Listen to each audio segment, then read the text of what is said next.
Welcome mga ka-For The Body sa ating YouTube channel. At kung bago ka pa lang, subscribe nyo po, i-follow nyo po ang channel natin, i-like nyo po itong video na to, then click subscribe and i-hit yung notification bell para lagi kayong updated sa ating lahat ng mga videos. So ito na, panoorin na natin mga ka-For The Bodies. Yes, hello, good morning mga ka-For The Bodies. What a beautiful and lovely day po. Lovely afternoon mga ka-For The Bodies. Ganda ng dagat to. Ayan po. Whew! Ang ganda ng first video po natin ngayong taon. Beach property po ang for sale po natin. At ito po yung nakikita nyo po mismo. Andyan po. So, yan pong property na yan. Ano po portion po niyan tayo na po nagmamayari. Pero yan po ay pangkalahatan po. All in all is 1 hectare. Ayan. For sale po yan. Dito lang po mismo nasa harap. Katapos po nitong kalasada, ito po mismo. Ayan. Yan po, meron na po tayong bakod po dyan. Ayan. May bakod na po dyan. Tapos yun po yung hangganan doon. Okay, hanggang doon. So ito po ay may frontage. And meron po tayong 4 lots available po dito mga ka-For The Bodies. Ano ho, sa mga interested po, napakaganda po nitong property na to. So kung makikita nyo po, ito po yung road po natin. This is the continuation of the Cory Aquino Boulevard.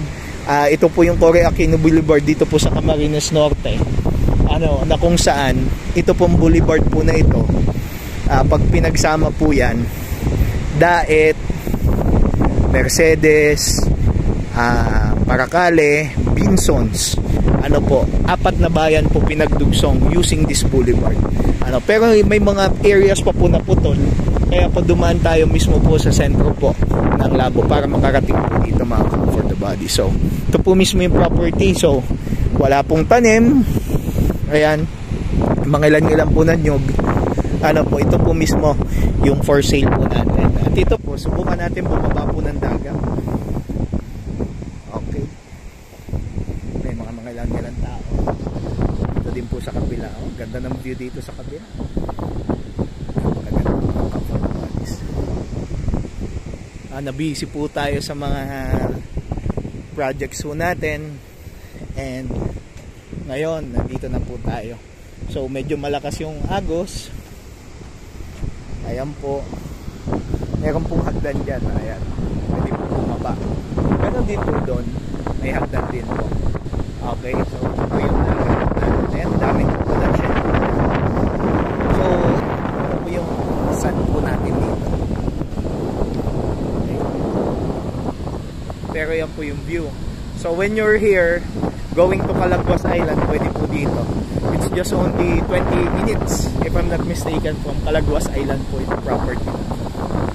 Napakaganda mga ka-For The Bodies.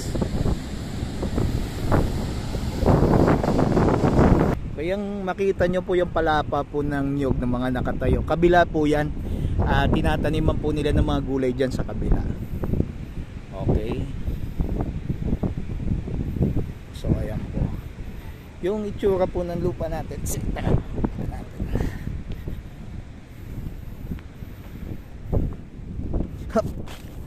Ayan po siya.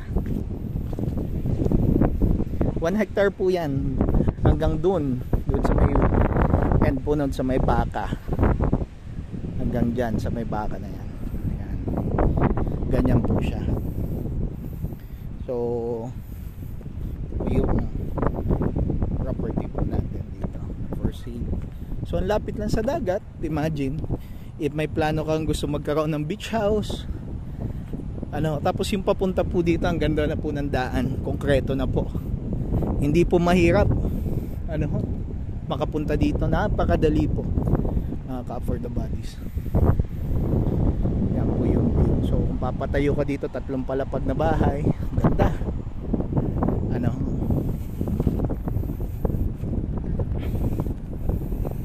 Wala pong problema dito. Isa po tayo sa may-ari ng lupa na to, mga For The Bodies. Kaya 4 na lang na lote ang binibenta po dito. So ayan po ito po yung barangay road. So hanggang dito lang po yung property natin, property line. Okay, po yan. So ayan mga For The Bodies. Ito po yung isa sa mga napakaganda at mura nating property ngayon. And take note, napakamura po nito. Ang dami pong binebenta mga beach property dyan, medyo mahal. Ano, ito po, quality talaga siya. Ano, kasi bakit ano po yung dagat to? At saka flat land pa po siya. Flat pa po siya. At talagang madami kang pwedeng gawin dito. Nasa sa'yo if you wanted to develop it. Sabi lang po kayo at alalayan po namin kayo. Ano po, alalayan ko po kayo mismo mga Comfort the Body. So, medyo matagal po tayo mga walang video. Pero ito po, napakaganda po nitong property na to. Panalong panalo po ito. Napakamura pa po. So, pag-usapan po natin paano yung titling personally po. Andiyan naman po yung number ko po. Ano ho, nakapost po dyan sa ano po, sa video po natin. So ayan nga po mga Comfort the Bodies, ito po yung aerial view po ng property. So drone shot po natin. Ayan, napakaganda ho talaga. So ito pong Cory Aquino Boulevard po na to. This is the longest boulevard in the Philippines po ngayon. Ano, so makita nyo po dun sa parteng dulo, putol pa po yan. Yan po ay dire-diretso po ang paggawa po niyan, ang construction po niyan. Kasi 4 na taon po ang dinudugsong po niyan. So if you will be going to the major city po, which is the Daet, so kung nandito yung property mo, pag dumaan ka po dyan, ano po, pag natapos po yan, nasa almost ano na lang po yan, 20 minutes to 30 minutes, nasa Daet proper ka na po. Ano, tapos yan na din po pag may airport po kasi sa dulo niyan, sa may Bagasbas, ano po, Bagasbas Airport sa Daet, Camarines Norte. Ayan po, napakaganda ng property kasi flat po yung property. Hindi na po masyadong madaming gagawin kung gusto nyong i-develop. So magko-construct ka na lang po nung gusto nyong gawin po dyan na bahay. Ano, so natapos po ito, possible din po this could bring you another business opportunity. Ano, pwede ka magpagawa po ng mga resort. Ayan, ito naman po yung beach side niya po. So yan po ay may mga inanod lang po ng mga coconut husk po dyan sa tabi ng dagat. Ano ho, you are facing the Pacific Ocean po pag dito. Nandito po kayo sa property natin. Fully concrete road po yan. That is National Highway po yan. Boulevard po yan. Cory Aquino Boulevard. So ganyan po kaganda itong property ho natin ngayon na ano ho, na nakapost po dito sa vlog po natin. Andito na po tayo, nagbabalik tayo. Tapos na po yung mga projects ko. Ito na po yung isa sa mga hinihintay nyo. One of the best properties for the year 2025. So see you po mga Comfort the Bodies. Tigit sa lahat po ng meron tayo, sa Diyos lang po yan lahat. So purihin po ang Panginoon sa kalangitan. Sa Kanya lamang ang lahat na papurit pagsamba. In Jesus name we pray. See you po sa next videos po natin. Bye bye for now.